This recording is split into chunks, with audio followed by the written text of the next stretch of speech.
Sarah just hit a milestone she'd been chasing for 3 years. $28,000 saved, sitting safe in her bank's high-yield savings account. She felt proud. She felt protected. 6 months later, something strange happens. That same balance buys her $1,200 less stuff. Same number on the screen, less life inside it. Sarah didn't make a single mistake. She did everything she was told. Here's the trap almost every saver falls into, and the 6 warnings hiding in your statement right now. Let's rewind to last March. Sarah opens her banking app on a quiet Sunday morning. The number stares back at her, $28,000. Her chest loosens for the first time in years. 3 months of expenses, maybe 4. She closes the app and pours another coffee. Real protection, real progress. She earned this. What Sarah doesn't see is the second number, the one her bank doesn't show her. The number that measures what her dollars can actually buy.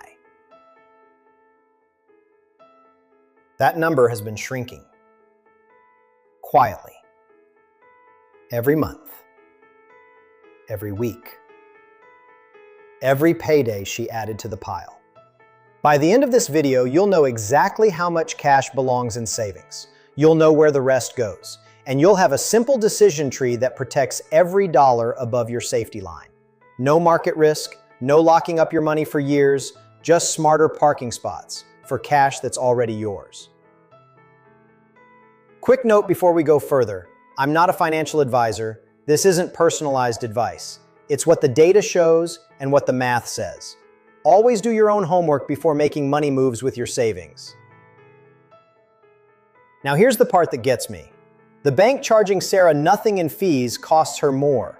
More than a bank that charges $12 a month. Her free checking, her free savings. Both feel free. Both are bleeding her every single day. The fee is hidden inside the rate, and the rate hides behind a friendly green check mark. You're earning interest, it says. She is earning interest, just not enough to keep up with the price of bread.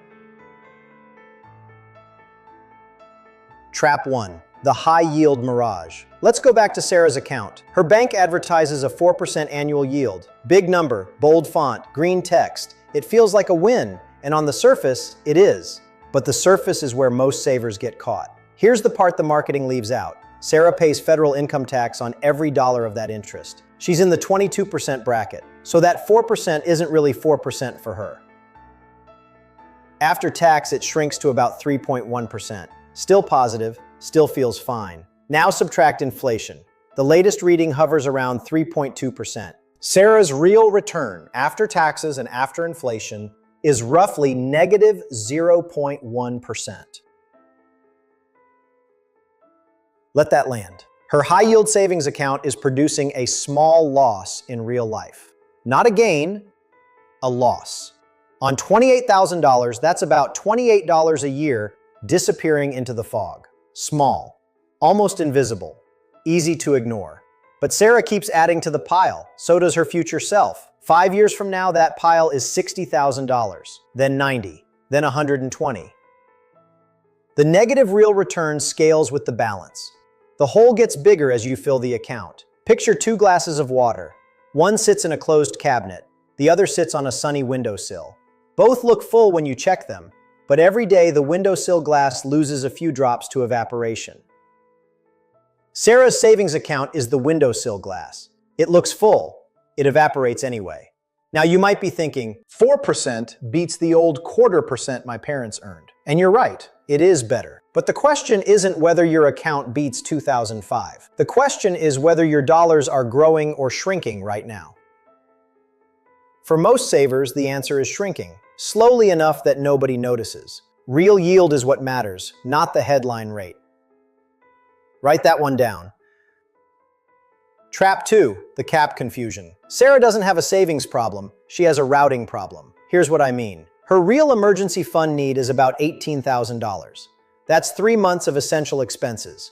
Rent, groceries, utilities, insurance, minimum debt payments, the actual lights-on number. Her account has $28,000, which means $10,000 is sitting on top of her cap, doing nothing, earning a tiny negative real return. Now imagine her saving habit continues. 2 years from now, the same account holds $45,000. Her cap is still around 18, so $27,000 is now stranded above the line. The trap doubles, then triples, then quadruples.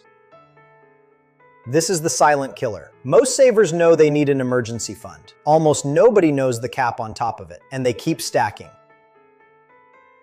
Picture a swimming pool with a perfect fill line. Below the line, the water is doing its job. It's there for emergencies. It's there for peace of mind. Above the line, the water sits there bored, not making the pool safer, not making the swim better. It's water that belongs in another pool entirely. This is where the headline number kicks in. Picture $40,000 sitting above your real cap. In a savings account, that cash earns a negative real return, almost zero. In a smarter parking spot, it could earn 3% real. The gap is roughly $1,200 a year. Every year, quietly. And here's what nobody tells you. The bigger the saver, the bigger the trap. The more responsibly you save, the more cash you accidentally strand. The system punishes the people who do the work. Sarah didn't fail. The script she followed failed her. The script ends at build an emergency fund. There's no chapter 2, so her cash kept stacking into the same account, year after year, with nowhere else to go. Chapter 2 starts now. And coming up in Trap 4, I'll show you why the people earning the highest savings rates often lose the most. There's a state tax loophole most savers never even hear about. But first, the easiest fix on this list. Trap 3, the liquidity lie. This is the objection I hear most. Sarah hears it from her own brain every time she thinks about moving money. I need it liquid. I can't risk it. What if my car breaks down on a Tuesday? Fair concern. And it's the exact concern the trap is built on. Banks know you need cash fast, so they convince you that fast and savings account are the same thing. They aren't. Let's define liquid. Liquid means you can convert it to cash inside 1 or 2 business days without losing any value. That's it. That's the whole definition. A high-yield savings account is liquid. So is a money market fund. So are short-term treasury bills held at a brokerage. So are I-bonds after the first year. All of these settle in 1 or 2 days. Some settle the same day. So when Sarah's brain says, I need it liquid, here's what she really means. I'm scared of friction. The money market fund inside her brokerage feels harder. It feels like investing. It isn't. It's a parking spot that pays better rent. Look, I get it. Friction feels like risk. But friction isn't risk. Risk is losing money. Friction is clicking 3 buttons instead of 1. The trap convinces you they're the same thing. Here's the test I want you to run in your head. Picture this. Your car breaks down tomorrow. You need $2,000 by Friday. Can you get it from a money market fund at Vanguard or Fidelity? Yes, you can. The transfer takes 1 business day. Most people get it the same day if they request it before noon. The liquidity lie keeps billions of dollars trapped in low-yield accounts. Not because savers are lazy, because savers are scared of a friction that costs them nothing. The fix is realizing that liquidity is a spectrum, not a switch. Almost every smart parking spot for cash is liquid enough. Trap 4, the tax bracket blind spot. This one is quietly brutal, especially if you live in California, New York, or Oregon. Here's how it works. Sarah's high-yield savings interest is taxed as ordinary federal income, 22% in her bracket. But it's also taxed by her state. Add another 6% on the high end. Now her 4% yield is closer to 2.9% after both taxes hit. Now subtract that 3.2% inflation. Sarah's real return on her high-yield savings account drops to negative 0.3%. Worse than we calculated before. But here's the part most people don't know. United States Treasury interest is exempt from state and local taxes. By federal law, always has been. So if Sarah parks the cash above her cap in a money market fund that holds treasuries or in a treasury bill ladder, she keeps the full state tax. That's 6 to 9% of the interest she'd otherwise lose. Free money, just for choosing the right parking spot.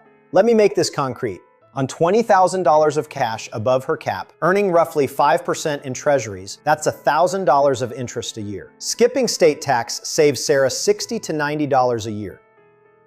Not life-changing, but it stacks on top of every other gain we've talked about. And it costs her nothing to capture. This is what a smarter parking spot looks like. Same liquidity, same safety, better real return.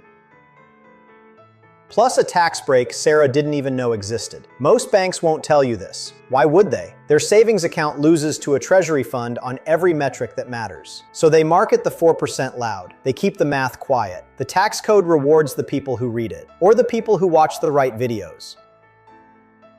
Sarah's been doing the right things for years. Her real problem isn't discipline. Her real problem is that nobody handed her Chapter 2, the chapter where every dollar above the cap finds its actual home. And coming up next, the 10-year version of this trap. The numbers stop being annoying. They start being painful. 3 small choices today decide whether your $40,000 becomes $39,000 or $65,000 a decade from now. Trap 5, the compounding stolen decade. Wait, it gets worse. A lot worse. Everything we've talked about so far is what's happening this year, right now. The negative real return, the stranded cash, the state tax bleed, annoying but small. Now zoom out, stretch the same trap over 10 years. The numbers stop being annoying, they start being painful. Let me show you what I mean. Sarah has $40,000 sitting above her emergency fund cap. She leaves it in her high-yield savings account. It earns negative 0.3% real. 10 years later, in real purchasing power, the pile is worth about $38,800. She lost about $1,200 of real value, doing nothing wrong, doing what the bank told her to do. Now run the same $40,000 through a Treasury money market fund. It earns roughly 2.5% real. 10 years later, in real purchasing power, that same pile is worth about $51,000. Real growth, quiet, safe, boring, effective. Now stretch the comparison further. Run the same $40,000 through a balanced portfolio averaging 5% real over 10 years. Same starting amount, same time, different parking spot. Final value in real purchasing power, around $65,000. The gap between the worst parking spot and the best? Around $26,000. On $40,000 over 10 years with no extra deposits. Here's the part that hurts. None of this required Sarah to take more risk than she could handle. The Treasury option carries less risk than her savings account in real terms. The balanced option carries more, but only if you measure it wrong. Measured against 10 years, it's the safer choice. The trap is that savers think they're playing it safe. The data says they're playing it sideways. Sideways is the new behind. And the longer you stay sideways, the harder it gets to catch up. 10 years is the stolen decade. The clock is already running. Trap 6, the set it and forget it trap. This is the trap inside the trap, the one that catches even people who do everything else right. Sarah set her emergency fund target back in 2020. Her essential expenses were about $3,000 a month, so her 3-month cap was $9,000. She crushed it. Then she kept saving past it. By 2023, she had $18,000. She thought, 6 months, I'm safe. Here's the problem. Her expenses didn't stay at $3,000 a month. Rent went up, groceries went up, insurance went up. Her essential monthly burn is now closer to $4,500 a month. Her actual 3-month cap is $13,500. Her actual 6-month cap is $27,000. Sarah's $18,000 isn't 6 months anymore. It's barely 4. The cap moved while she wasn't looking. This is why a static emergency fund target is a trap. Inflation didn't only eat her purchasing power, it quietly raised the bar on how much cash she needs in safety. She has more dollars than ever and less protection than she thinks. But the second half of the trap is worse. While Sarah's floor was rising, her excess cash still wasn't earning. So she lost on both ends. The floor was rising, the ceiling was eroding. And she sat there frozen. The fix sounds simple. Recalculate your real monthly burn once a year. Adjust your cap, move anything above the new cap into the right parking spot. Repeat next year. That's it. That's the whole maintenance routine. Most people set the cap once, then never look at it again. The cap drifts, the cash drifts, the trap closes quietly behind them. Today is the day you reopen the chapter. The first step is knowing your real number, your 3-month essential expense cap. Right now, not the one from 2020. Now here's the part most people skip. Don't skip this. The fix is the easiest move on this list, and it's the one that pays you the rest of your life. Okay, so that's the problem. Here's exactly what to do about it. The solution is a decision tree. 5 questions, 5 branches. Every dollar in your savings account flows down the tree until it lands in the right parking spot. Once you set this up, you never have to think about it again until your cap moves next year. Here's the tree, branch by branch. Question 1. Do you have 3 to 6 months of essential expenses sitting in cash anywhere? If the answer is no, here's your move. Every dollar you save right now belongs in a high-yield savings account until you hit that number. Don't overthink it. The HYSA is the right tool for the first chapter. The trap only kicks in past the cap, so fill the bucket first.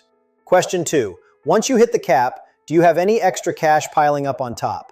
If no, you're done. Stop reading and go enjoy your weekend. If yes, keep going. Question 3. Will you need that extra cash inside the next 12 months? Maybe a wedding, maybe a down payment, maybe a business expense. If yes, that money belongs in a Treasury money market fund or a short-term Treasury bill. Same liquidity, better real return. State tax exempt. Question 4. Will you need it between 1 and 3 years from now? If yes, build a small Treasury bill ladder. 3-month bills, 6-month bills, 12-month bills. Stagger them. They keep maturing. The cash keeps coming home on schedule. The yield is locked in. The state tax break still applies. Question 5. You don't need it for 3+ years? Then it doesn't belong in cash at all. That's the part Sarah missed. Anything you don't need for 3 years belongs somewhere else. A low-cost index fund, or a balanced portfolio inside a brokerage account. The volatility is real. Over 3 years, it's also irrelevant. Time smooths it out. That's the whole system. 5 questions, 5 answers. Every dollar goes home. Let me give you the 3 actions you can take this week. Not someday, this week. Action 1. Recalculate your real monthly burn. Open your last 3 months of statements. Add up rent, groceries, insurance, utilities, and minimum debt payments. Multiply by 3. That's your real cap. Write it down. This fixes trap 6. Action 2. Subtract that cap from your savings balance. The number left over is your trapped cash. The bigger the number, the bigger the prize for fixing it. Sarah found $10,000 trapped on her first pass. Yours might be more. This fixes trap 2. Action 3. Move the trapped cash. Pick the right branch from the decision tree based on when you'll need it. 1 transfer, maybe 2. The whole job takes 30 minutes online. This fixes traps 1, 3, 4, and 5 all at once. This is chapter 2 of personal saving, the chapter the bank never wrote. Sarah is now sitting on a system that pays her instead of bleeding her. The system is the same one I handed you. So here's your one takeaway from all of this. Your savings account is a tool, not a vault. The first dollar through the cap belongs there. Every dollar after the cap doesn't. The decision tree is your map. 5 questions, 5 branches. Run every dollar through it once a year. The trap closes for good. And remember Sarah's number, $40,000 above her cap. $1,200 a year, quietly bleeding out every year she didn't act. Don't let that be your default. More than 6 months of expenses sitting in savings? You have a routing problem. Now you have the routing tool. Which trap hit hardest for you? The high-yield mirage? The cap confusion? The stolen decade? Drop a number in the comments. I read every one. If this was useful, you'll want the next video. It's on the math of being broke. Why having less money literally costs you more money. Late fees, broken cheap products, high interest debt. It adds up to thousands a year you didn't even know you were losing. I'll link it right here. That's the move. Money made simple.